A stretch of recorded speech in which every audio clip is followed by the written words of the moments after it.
pay attention. This is the Red Bull King of the Air qualifier here at Cold Hawaii in Denmark.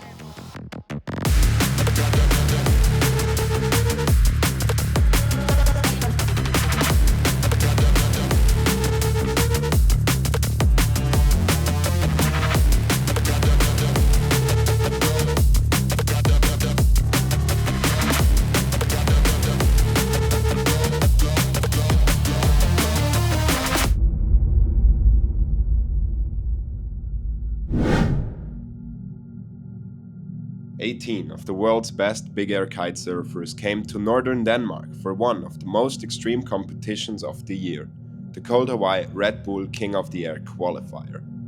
We want to see the power that you generate with the kite travel through the lines and through your body. You know, we really want to see you guys getting yanked. Height in combination with extremity, we need to see both of that. And then obviously the technicality, being as smooth as possible, as stylish as possible, looking like you're fully in control and everything you're doing was intentional.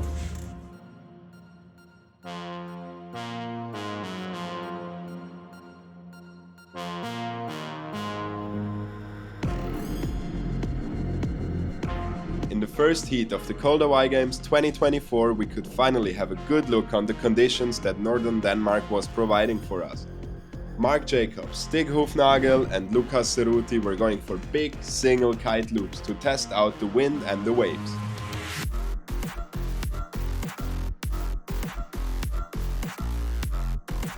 We saw loads of variety from Marc Jacobs, spinning and looping into all possible directions, going left foot forward and right foot forward for contra loops, kite loops, board-offs and rotations. Stig Hoefnagel was going for innovative moves like unhooking from his kite after big kite loop laid back rolls and spinning multiple times before coming down with a lot of speed. Luca Ceruti had a tough start to the heat, but towards the final minutes he could go higher and more technical than his two competitors and take the win briefly ahead of Marc Jacobs with 22.57. With this good score he qualified straight for round 3, the quarter-final. Marc went for this incredible shark attack just seconds too late, it didn't get scored and him and Stig had to go into round 2. Jeremy Burlando, world champion in Big Air 2024, was in the second heat and went up against his slingshot teammate Kimo Verkerk and the greatest of all time kite surfer Aaron Hadlow. The Dutchman Kimo Verkerk was riding with a rib injury. That showcases the importance of this event. Look at his style, the way he's spinning is so similar to the tricks that Jeremy Burlando is putting down. Aaron Hadlow has found his niche in short lines. He put down a flawless first heat without any crashes on his 16-meter lines, but didn't get awarded by the judges and came out third. Jeremy went into this heat as the favorite and found the best takeoffs and gusts to perform his super stylish kite loop variations with board-offs back to back, landing everything. He took the win with more than 27 points and one of the best scores of round 1. The third heat was packed. Lorenzo Casati, Cohan van Dijk and Parker Sage were battling it out for one spot in the quarter-finals. The conditions were so rough in the morning, a lot of times the guys had problems at landings or wouldn't even take off their boards because of lacking height. Cohan made use of his experience and he could put down some really big tricks. He finished second in this heat ahead of Parker, which didn't find the groove in the beginning. It was his first time riding in these conditions, and the spot Cold Hawaii is not at all comparable to Hawaii, his home, that's what he told me. The one person who cared the least was Lorenzo. From the start on he landed everything. He made this 9-meter Thrive work and did more rotations and board-off variations than any other athlete in the first round. He put down the highest total heat score as well, with a 27.37. The only local rider of the event, Lucas Gramstrup, had a tough heat against Giel Vlugt and Stijn Mul. He was able to land 2 tricks out of 4 attempts and got flagged out after the first 8 minutes. Stino was off to a good start, landing 10 out of 11 trick attempts and going for his unique board-off spider fin with big single kite loops. Due to the onshore wind, everybody was lacking height and Giel was even on a 10-meter pace pro. He made the best out of the conditions, going for rather simple rotations with good kite angles and came in second. Stino had the most variety. he went for late back roll board-offs to the left and to the right side, and made his way through into the quarter-finals. In the fifth heat of the day, Jamie Overbeek was taking on the two South African riders, Jason van der Spuy and Jet Bradshaw. Jet went on the short lines to put on a show and managed to land a couple of his radical kite loop late back rolls. Jason knew in order to beat Jamie, he had to go all out on technicality and variety. And he is very good at board-off tic-tacs and tornadoes like this one over here, where he takes the board on in the last possible moment.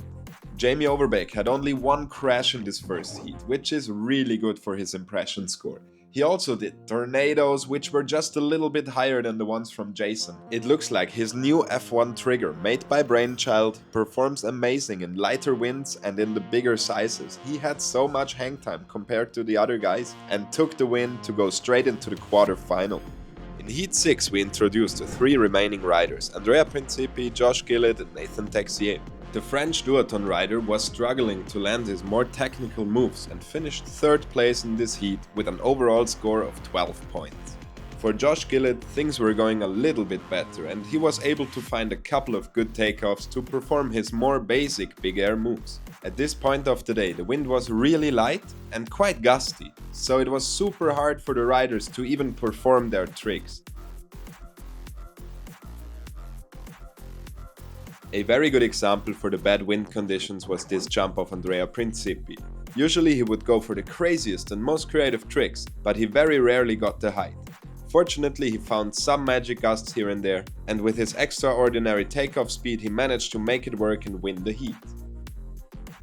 In round 2 we were about to see the first 1 versus 1 battles. The winner advances into the semi-finals and the second place gets eliminated. This is the comeback competition for Giel Vlugt after a nasty ankle injury. He chose to go again on his 10 meter and got some proper tricks in. Fucking great takeoff. It's a good one. This is a nice move. Front heel move. Mainly to lay back roll. He looks like he's got it. It was good to see Giel back competing. His opponent Jet Bradshaw stayed on his short line setup for radical kite angles and he put down a beauty of a late back. Later on in that heat he went for a massive boogie loop, but it wasn't quite enough to beat Giel. Don't worry, Jet was just there for the show. In heat number 8 we saw Stig Hoefnagel taking on Kimo Verkerk. Both of the riders went for identical late back roll board-offs in the beginning of the heat and scored a 5.2. Kimo had a couple of nasty crashes to make his injured ribs feeling even worse. I'm not sure if he even could have continued, but Stig won the heat with another unhooked maneuver, going into a big kite loop late back roll, unhooking and spinning multiple times. He scored an overall of 21 points. The wind became really funky in heat number 9 of the day when we saw Jason van der Spuy battling it out against Nathan Texier, but let's listen to Louis. You're going to see Jason van der Spuy with a Kung Fu handle pass. I'm telling you, you will not see this at Cold Hawaii much, if not ever. The wind is light enough now that riders have decided that it's physically possible to remove themselves from the chicken loop. He found the gust, Jason van der Spuy from South Africa, as the wind comes back now. Both of the riders were going for freestyle and big air moves. This was a crazy showcase of their skills. Jason could find the strongest gust of the day, but unfortunately he landed on the back of a wave and couldn't ride it out. He stayed calm, tried once more, and this time he landed in the sweet spot and scored a 5.4 to win the heat. Yeah, I had more wind in JKA Junior Championship freestyle. We took the rain, the surf session, the freestyle session, all in the same heat. So I managed to do some kung fu, but not too high, not big score. I did the most I can do it. So, perfect. Congratulations. Thank you. During the battle between Aaron Hadlow and Josh Gillitt, I lost all the trust that we would see a proper big air competition that day. With the strongest gusts barely reaching 20 knots and the riders struggling to go upwind, the short periods of heavy rainfall, and the guys just jumping all over the place, it was insanely difficult for me to get some good videos. But by the end of the heat, I came to realize the best riders in the world manage all kinds of conditions. Aaron Hadlow put down 10 solid tricks in 11 minutes and Josh Gillitt took the win in the last possible second with the biggest score of the heat. Yeah, bro, what a heat. To be honest, I thought I was out because Aaron was riding so clean in that heat and he was landing pretty much everything. So I thought for the variety score, he was 100% going to get me. But yeah, stoked to make it through, and now we push really hard. The most tough conditions I've ever competed in. The wind's super gusty, super up and down. Like when I got in the water, it was 20 knots, and then when I came out, it's like 35. It's very tricky to judge, and also for the takeoffs with these waves, it's insanely difficult to get a good takeoff. So you really need to keep an eye out for a flat section. The wind blowing straight on shore made it nearly impossible to reach a proper amount of line tension when taking off from the waves. It was the exact opposite of Balneario, where the wave pushes you against the wind. It was another very close battle between Parker Sage and Marc Jacobs. In the lighter winds, the riders performed quite similar tricks at similar heights, but the more tricky the conditions become, the more important becomes experience. And Marc Jacobs has seen pretty much everything already throughout his career. He won the heat with a much better impression score to advance into the quarterfinals. Heat 12 was the final for the only Danish rider in the event. This poorly filmed doobie loop with a late front roll rotation was the highest score of Luca's with a 5.27. He was up against Cohan van Dijk, which was riding incredibly consistent. He landed 8 out of 9 trick attempts and looked really dangerous in these difficult conditions. It's always nice to see two best friends pushing each other on the water. Luca Ceruti and Jason van der Spuy usually travel and train together. They know their strengths and also their weaknesses. But at this very moment, the competition was coming to an end for one of them. Each of them could find some wind to go for very technical single loops.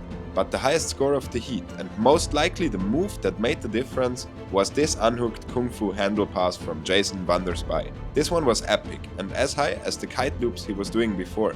Luca tried his very best. He even landed in a wrapped position after a backroll kite loop Boardoff, which is insanely technical. But the competition was unfortunately over for him, and Jason advanced.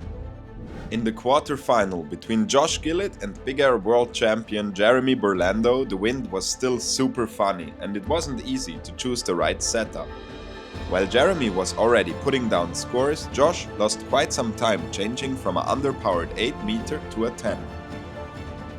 Once more, the highest score of the heat was a kung fu handle pass, very well executed by Jeremy Burlando. His extensive skill set to do these kinds of maneuvers when it matters really paid off for him. Josh desperately tried to get some big air done, but it was nearly impossible to go really high. By the end of 11 minutes, Josh had landed 4 tricks, with the best one being this doobie Boardoff. But Jeremy adjusted much better to the conditions, landed 9 tricks and made his way into the semi-finals. Welcome, Louis. How is Denmark? Oh, it's wonderful. It's my first trip here, can you believe? And to see the Red Bull King of the Egg qualifier here at Calder-Wye with my own eyes is really special. And I enjoy the journey of the day. And we've got a really good journey moment happening right now where people are doubting whether the wind might come back. We've got this hour-long break. I mean, it feels like it's blowing right behind me now. And I love this roller coaster ride, and being part of that and communicating it to a crowd is an epic day. Ladies and gentlemen, you can feel this wind coming back now. Riders will be aware of it. I'm aware of it too. Just look at the rough patches on the ocean. I love talking about stuff to people, and what a better place to do it than in Denmark for the first time with it. This is going to be packed along there, so. Who was impressing you the most? Which heats do you still have in mind? Jason van der Spuy. I mean, the way he just switches up from freestyle to big air, I'd say for him, he's been my standout so far. For the whole competition? Yeah. Well, I don't know. I think anyone of the semi-finalists have a good chance. Depends on the wind in the heats. I don't know, I'm not so involved, to be honest. After an hour-long break, the show could finally continue and the conditions looked a little bit more stable now. Giel was on his 10-meter pace pro and could go for low kite angles with more simple rotations and nice board-offs. Lorenzo, on the other hand, stayed on the 9-meter Harlem Thrive and went for incredibly technical tricks while still looping his kite quite low. He put down 7 tricks, scoring higher than a 6, which was crazy for these kinds of conditions, with this one being the best score of his. A doobie kite loop where he puts the board between his legs and he scored a 7.23 to advance straight into the semi-final. In the fourth quarter-final, 2 of the best Dutch riders went head-to-head. Stijn Mul and Cohan van Dijk. Their heat scores were nearly identical after going for tricks to the left and to the right side, showing loads of variety. It all came down to the impression score in the end, and since Cohan landed 3 more biggies and delivered possibly the crash of the day, the judges rewarded him with a spot in the semi-finals. His kite got absolutely eaten by the waves in that last attempt, but Stijn proved great sportsmanship and helped Cohan to get ready for his next round. 2 more spots had to be filled in the semis, and the first one was going to another Dutch rider anyways. Jamie Overbeek was once more not struggling to get height and performed 6 jumps in a row, all of them scoring in the mid-6s. He even did some tricks we have never seen before in competition. His opponent, Stig Hoefnagel, one of the gnarliest kitesurfers of our times, went for another unhooked masterpiece after a kite loop laid back, combining 2 tricks in one, just before going for the highest jump of the heat. This laid back roll Boardoff at around 15 meters secured him his best score. Unfortunately for him, Jamie was too clean and too technical throughout the whole event. There was no way around him and his super lofty F1 trigger, and he floated into the semi-finals. In the last quarter-final we saw 2 King of the Air champions competing against each other, Marc Jacobs versus Andrea Principi. We got to see breathtaking technicality in all of Andrea's attempts. In order to get elevated these extra few meters higher than the rest, he would pull his contra loops very late and focus more on the technical side of the trick. Marc Jacobs didn't get the same amount of height, but pulled his loops quite a bit more aggressive to get a proper yank. It seems like the judges definitely preferred Andrea's display of innovation and making everything look effortless. At least they scored him pretty well. With 27 points, Andrea got the second highest heat score of round 3 and he kicked Marc out of the competition. In the first semi-final we saw South Africa's Jason van der Spuy versus Lorenzo Casati from Spain. The tricks were absolutely epic and it was super close, so enjoy the show.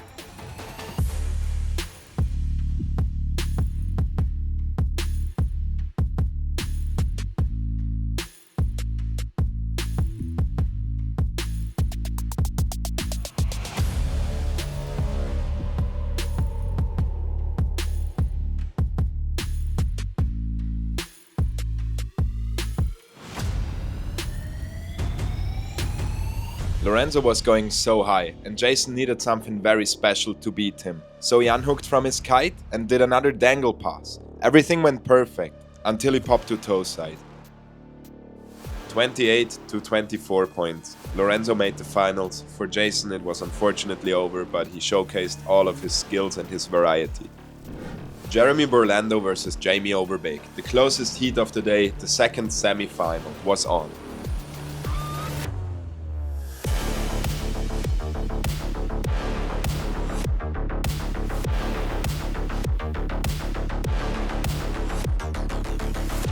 Both of these riders have the expectation to be part of every Big Air final nowadays, and against one another they had to squeeze out every last ounce of talent.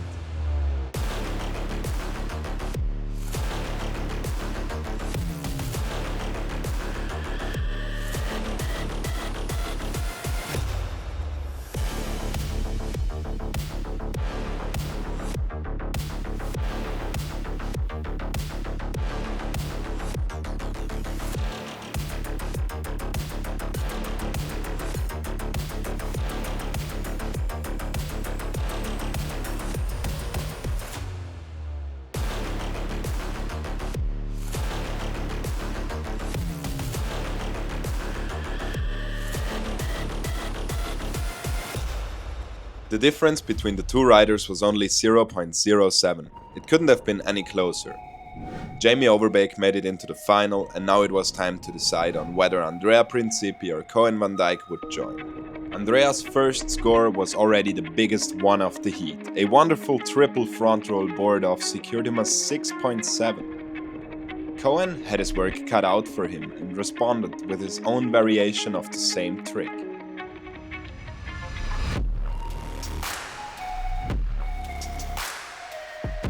Another triple front roll, this time with a contra loop, scored a 6.37 for Andrea. It got rewarded the same points as Cohan's triple back roll Boardoff, which he landed toe side to surf this beautiful wave. Andrea had higher trick scores. It looked like he would win the heat, but the impression score hasn't been published yet. Cohan landed 7 tricks and Andrea only 6. Maybe that was the reason for the judges to reward Cohan with the last spot in the final. Andrea didn't make a single podium this year, and I honestly can't tell you why. Is his style not appreciated anymore, or did the other riders catch up to his level? What is your opinion on it? Let me know in the comments. In the final of Cold Hawaii 2024, Jamie and Cohan had to battle it out for one ticket to King of the Air. And Lorenzo could fulfill his dream of winning this competition after 2 times second place. The wind's really starting to pick up for this final. Lorenzo starting out with a back roll kite loop Boardoff, going for 5 rotations, spinning like a tornado.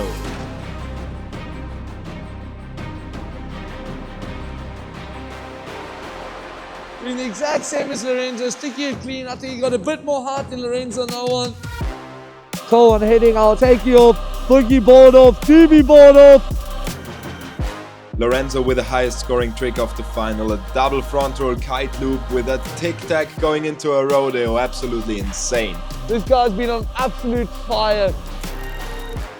Jamie Overbeek with one of the most aggressively executed shark attacks I've ever seen.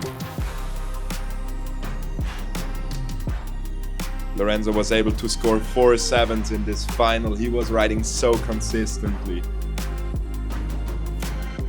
Cohan van Dijk heading out in the black on the Orbit Ultra, taking off, back roll, kite loop, Boardoff.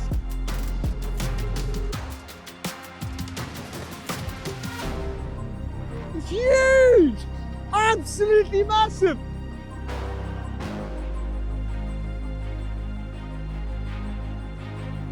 This was Cohan's highest score of the final, a 6.77 for a doobie kite loop tic-tac.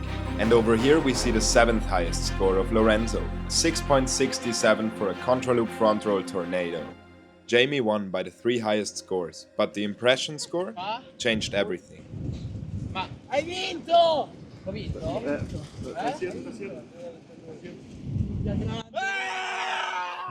Just without words. I mean, I got 2 times second here, and now finally to get the win is just something indescribable. Actually, it's the first competition since maybe 2 years that I win with the single loop. Today was perfect weather for the 9th Thrive, and I was getting some proper loop variation Boardoff. And yeah, man, it just feels amazing to get the win here after arriving second for 2 years. And now, bro, just time to keep pushing for the next event, for King of the Air, and try to get the win. And yeah, I wanna just say thanks to my sponsor, but the biggest thanks to my dad. All the work we have been putting together in the last years and, you know, finally starting to pay off. So yeah, man, just super happy. Jamie Overbeek, of course, he will be getting that ticket to the Red Bull King of the Air, which means our winner of this event from Italy, Lorenzo Casati! How was the wind? It was better than all the other heats. I found some better gusts and some good kickers, and I landed like all the tricks I wanted to land, so yeah, I'm super happy. Now you managed to qualify for King of the Air, right? Yeah, I'm qualified now. That's amazing, bro. How are you feeling about it? Feeling super good and yeah, ready to get first place at King of the Air. I want to say a big thank you to the people behind Genius Bet. Without them, it just wouldn't be possible to do what we're doing. So thank you very much. A huge shout out to the crew of Cold Hawaii because they were just treating us so well. Thanks to you as always for watching and maybe liking, giving me some feedback in the comments. That would be great. And yeah, can't wait for the next project. Let's keep this thing going. Thank you very much. That was an epic day. Goodbye, everyone. Thank you.